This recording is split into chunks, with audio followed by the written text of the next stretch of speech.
Well, good morning. It's May the 25th, 2026, and straight from the Highly Caffeinated Studio, this is According to Willie B., and I have my voice back. After 9 long weeks of pneumonia, I am finally back on my feet, have my voice, and have a few rambling thoughts between my ears, so it should make for a decent podcast. That's what I've got my hope held out for. I've got so much to cover today because I've been quiet for so long. We missed last week for the first time in over a year that I've been doing podcasts. I missed because of pneumonia. And it really bugged me. I had a lot of people reaching out and checking on me, and I appreciate all the thoughts, prayers, concerns, everything. It has meant so much to me.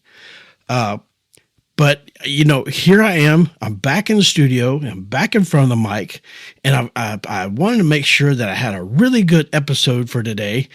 And I also came across something that I want to share with you guys. And you know that I love highlighting small businesses, people that have a entrepreneurial spirit, and they don't just dream with it, they utilize it. And that's what this lady is doing. I'm very proud of her. I'm proud to call her a friend. Her name is Danielle. Her business is called Destinations by Dani, D-A-N-I. You can check her out. She's got a website. You can find her on Facebook. You can find her on TikTok. I think she's on every social media page out there. I didn't have any trouble finding her. But I'm going to tell you, the thing that impresses me, one of the things that impresses me about her is that, one, she's been doing this since 2018, so she's got a little time under her belt and I think she knows what she's doing. But Destinations by Dani, she founded in 2018, and it's been the proof of her mantra: no fear, faith forward. And what do we talk about when we talk about traveling? We talk about taking that leap, especially if you're taking a trip that includes a destination that you've never been to, or if it includes going out of the country for the first time, if it includes that first cruise, or whatever the case may be, it's a leap of faith because you're basically taking this trip on your own planning and negotiation of prices of hotels, flights, et cetera, et cetera, et cetera. So, but she can take all of that guesswork out for you, because one of the things that, I chuckle at myself. I'm sorry. I always talk about in all these podcasts, plan your trip, plan. Planning is half the fun. And I'm getting to where I get more and more people that are sending me messages and mail and what have you. And they're like, hey, Will, not everybody loves to plan a trip. Some of us just like to go. And I had someone the other day, and it's funny because this guy is from Scotland, and he said, I just want to tell you that, I always love it when you talk about desserts. He said, but I never hear you talk about making a dessert or cooking a dessert. You always just talk about eating it. And that's the same way it is for some of us with traveling. We don't want to cook the trip. We don't want to stir together all the ingredients. We don't want to go to the store and gather all the ingredients. We just want to eat the bloody dessert. So some of us don't want to plan. Some of us just want to go. And he said, you can use that as some of us just want to eat the dessert. Like you. He said, so, think about that. I said, that's a really good analogy. I absolutely love that. That was one of my favorite things that I've probably heard in the last couple of months. But Destinations by Dani, D-A-N-I, you can find her, like I said, her website, any social media, but it's no fear, faith forward. And she believes in taking that leap. And she talks about on her website the first time she took that leap to go on a trip. and she's been hooked ever since. And so make sure that you check her out. Make sure that you tell her that we sent you. She is an absolute phenomenon when it comes to helping you plan a trip. She's very knowledgeable. She's very knowledgeable across basically most of the globe from what I've been able to pick apart from her.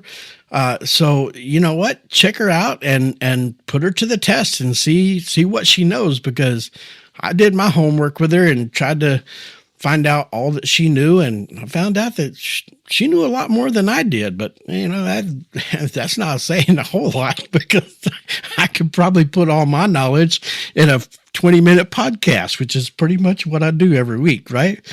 Okay, so but go check her out and tell her we said that we sent you, and I promise you will not regret it. She's a very, very nice young lady, and she will take great care of you. She believes in what she's doing.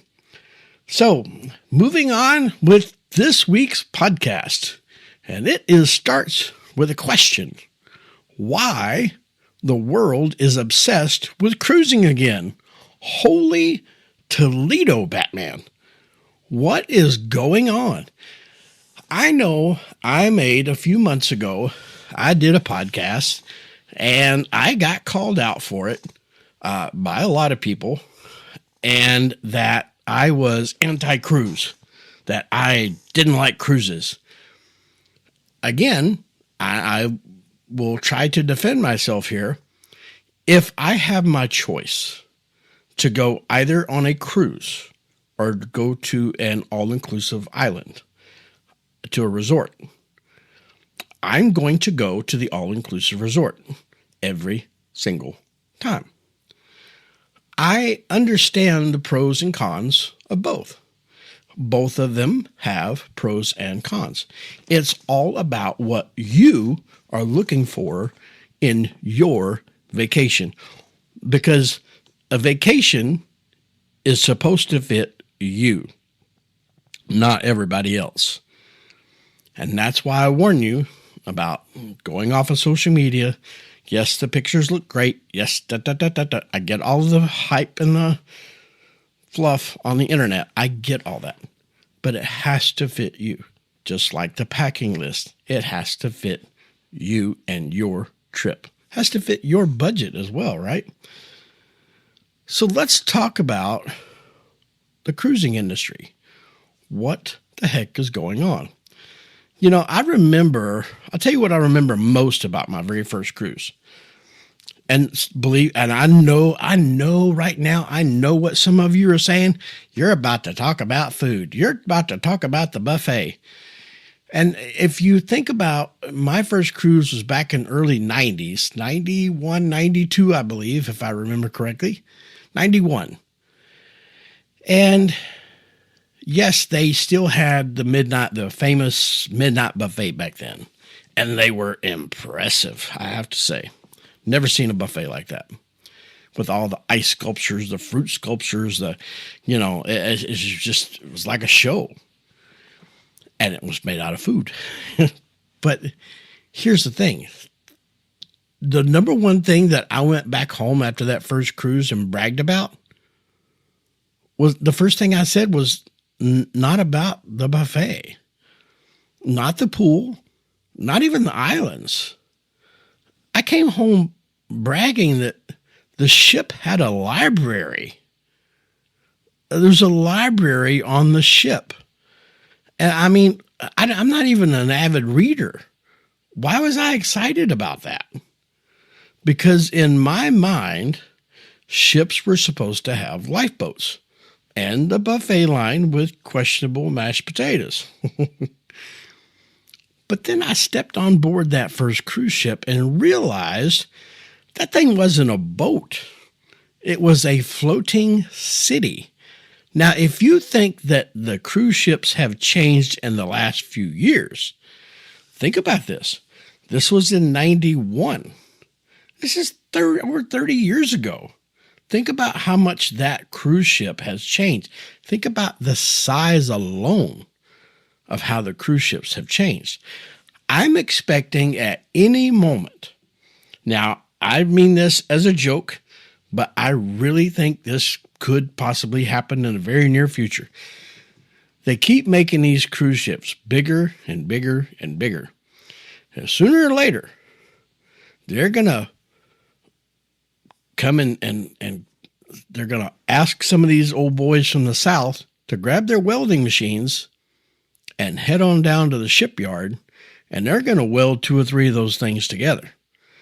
And you talk about, there's not going to be enough water to float it because they just keep making them bigger and bigger. And why is that?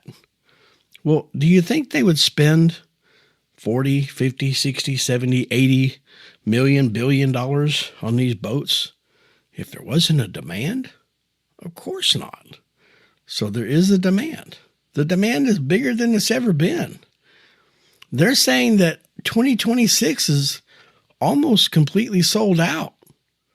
Now, I don't know exactly what the exact numbers are, but the cruise industry, they're already pushing people to get cruises booked in late 27 and 28.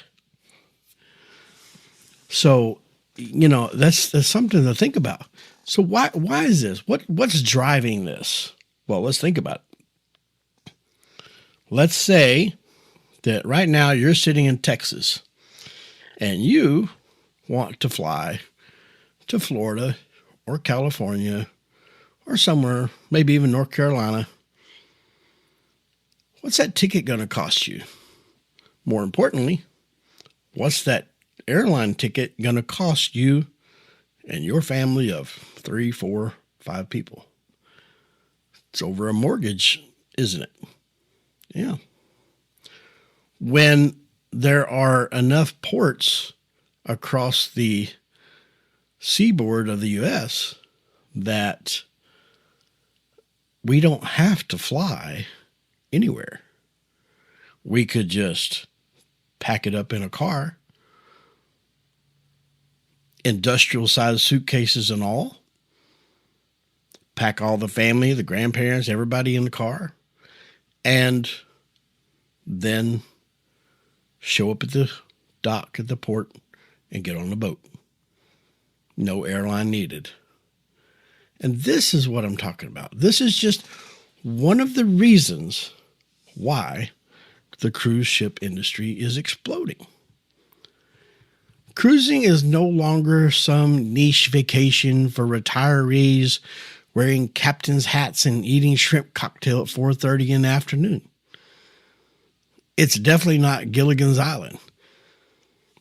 Over 38, hear me on this, over 38 million people are expected to cruise this year alone. 38 million. And somehow, after COVID, after all the documentaries, after the outbreaks, after the horror headlines, the cruise industry didn't die. It exploded. And honestly, that says something very interesting about human beings.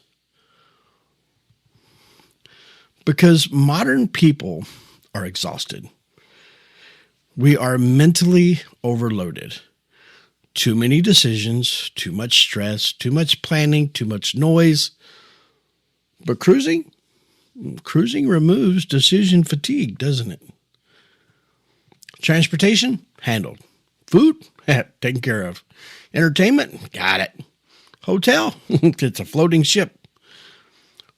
Wake up in another country tomorrow morning, done. You unpack one time. And somehow, magically, wake up in Italy or Greece or the Bahamas or whatever the case may be, and your hotel room came with you. I remember last year when we took that big trip to Canada and across all of those states, you know how many times we loaded and unloaded suitcases and packed them upstairs, and it was a job. But on a cruise ship, it's one time. Plug it on there, throw it in a room, you're done. Go catch the sail away party. Now, if you grew up in the 70s or 80s, you probably remember The Love Boat. And I think that show did something huge for cruising. And in that era, so to speak, if you will. It made cruising feel magical. And as a kid, when somebody said Caribbean cruise, it sounded like the richest, most glamorous thing imaginable. Because you were thinking these white uniforms, ocean sunsets, romance, champagne, adventure. And now, look at us. We got people making TikToks from water slides the size of apartment buildings. That's no joke. I mean, they've got more things on these cruise ships now. It is just absolutely insanity, and there's no other word for it. You've got these little mini roller coasters on the ships. You've got these water slides. You've got it's unreal. Go-kart tracks. Do you hear me? I remember on the first cruise I went on, you know what they had outside? They had a ping pong table. Have you ever tried to play ping pong? Think about it. How light is that little white ball? On the deck of a ship, wind blowing. I mean, it made the game of ping pong very challenging. It made it almost impossible. There's movie theaters. It's just insane the amount of stuff that these ships have now. So there's ships now that have almost like a replica of Central Park out of New York. A park on a ship with trees and it's park benches. I mean, you're on a boat. So there's that. Now let's be honest. Some people are terrified before their first cruise. I get it. There's a lot of unanswered what ifs. What if I get seasick? What if the food is terrible? What if I feel trapped? And here's my favorite. What if there's too many people? Because it's elbow to elbow. And then there's this one that makes me pause for a moment. What if I hate it? Now I want to pause on this one. Because if you have that thought, and I'm speaking to anybody right now that has that thought that's never been on a cruise, but thinking of going on one this summer or sometime in the near future, and you think, what if I get on there and I hate it and I want off? I mean, it's not like you can just go, hey, can you pull over there and anchor and let me hop off? This is not my thing. I want you to hear me on something. I remember very vividly the first time I took a cruise. And yes, I was excited about the library for some reason. I don't know. But I remember standing on the top deck of that ship.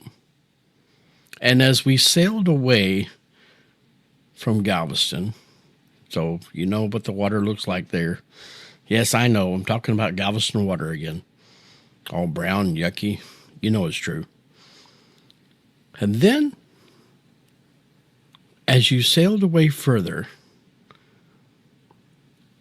you notice that the water changed. Now, by now it's getting dark, so you're not really seeing the true benefit. But you go to sleep, and you wake up the next morning, and you walk back out on the deck of that ship again. And what do you see? You see the bluest water that you've ever seen in your life. And I'm talking, this is my experience.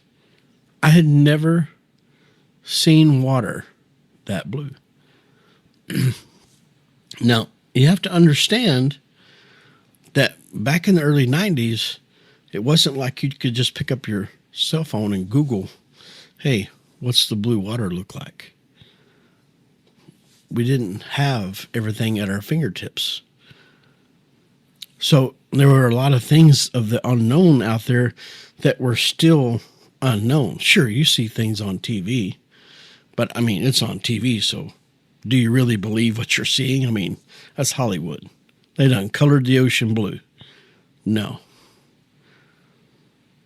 That was the most magical, mystical sight that I have ever seen in my life. Ever. To this day. The water changing from that murky, dark, deep water into that just crystal clear, deep blue is one of the most amazing things on this planet. So what I would tell you is if you're hesitant to get on that boat, I want you to do yourself a favor. I want you to go. And I want you to stand up on that deck and I want you to watch that water. And I want you to let me know how it made you feel when you first saw blue water in real life the first time. Because I promise you, it will get your attention. You'll forget about everything else. I guarantee it. Because, I mention all these what ifs because I've had all those same thoughts. And then you get on board and suddenly you're sitting there eating pizza at midnight and watching the ocean roll by. And you're seeing ships off in the distance and you're wondering, what's going on that boat? What is that boat all about? What's going on over there? What is that over there? And then you think, wow, that escalated quickly. So let's talk about these big cruise ships. How big is too big? And this is where cruising gets wild. Some cruise ships now carry, are you ready for this? Some cruise ships carry now over 5,000 passengers, 5,000 people. That's not a cruise ship, that's a floating zip code. Yeah, surf simulators, ice skating rinks, shopping malls. Sorry. I told you I couldn't guarantee you wouldn't get at least one cough. Robot bartenders. I mean, it's insane. And at some point, the ship itself becomes the destination. And honestly, that creates a really interesting question. How big is too big? Now, if we're going to have an honest conversation, we also need to talk about the criticisms. Cruises have environmental impacts. Not going to hide them. They have massive fuel consumption. They have food waste, energy use, thousands of people floating through fragile destinations. But let's think about this. How many people fit on an average airplane? 200, 300? Okay. That ship has 5,000 people. How many flights is that? 1 pass with the ship, or 10 passes, 15 passes, 20 passes with an airplane. So if we kind of balance it out, I'm not saying that the cruising is not harmful to the environment. I'm not saying that at all. But I'm saying let's look at the reality of it. And, some people genuinely hate the idea of cruising. I don't want to be stuck on a boat with all those people, crowded ships and tourist traps and floating petri dishes and blah, blah, blah, blah, blah. And honestly, some cruises probably are exactly that. But there's ships now out there, Royal Caribbean. I mean, good night. They got some of the most fanciest ships on the water. NCL is stepping it up. Carnival, I like Carnival.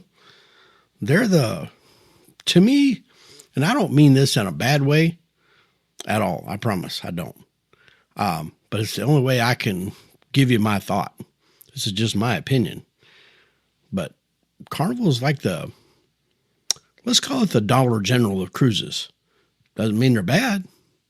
It's just a different genre, if you will. I mean, I've been on Carnival a lot, and I like Carnival. But if I want something a little fancier, well, I'm going to go with Royal Caribbean. But what changed all this?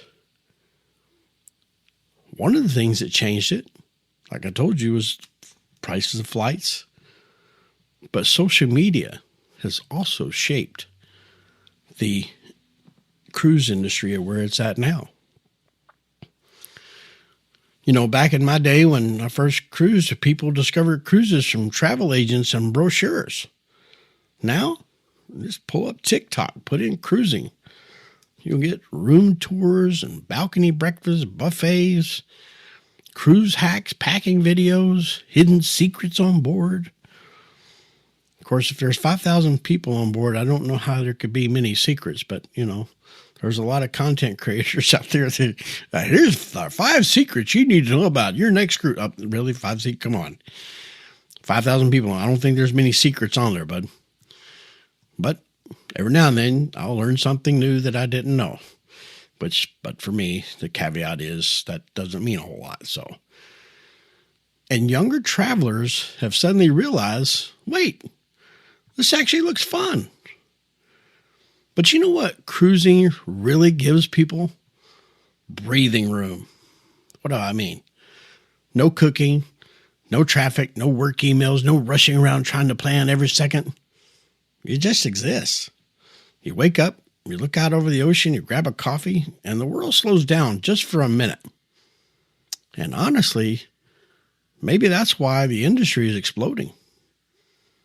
Because in a world where everybody feels overwhelmed, cruising feels simple again. And what did I tell you a couple of months ago when we were talking about how the airline industry is changing? Flights used to be simple. Are they simple today? They are not. Cruising is making it feel simple again. So is our future of travel on a cruise ship more than, say, a train or a plane or by car? Could be.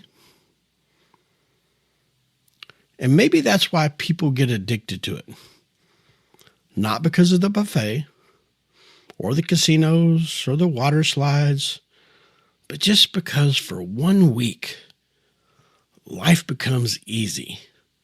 And honestly, out in the middle of an ocean and nowhere to be tomorrow morning, that might be the real luxury. So if you're a real cruiser, loyal cruiser, I want to know, what was the moment that you realized cruising was different than you expected? And if you've never cruised before, what's the one thing that makes you hesitant about it? I'd love to hear about that too. And this is According to Willie B. And I'll see you again next week, but don't forget to caffeinate and conquer. And I'll see you again right here behind this big old mic 1 week from today. Have a great day. Thanks for listening. Bye-bye.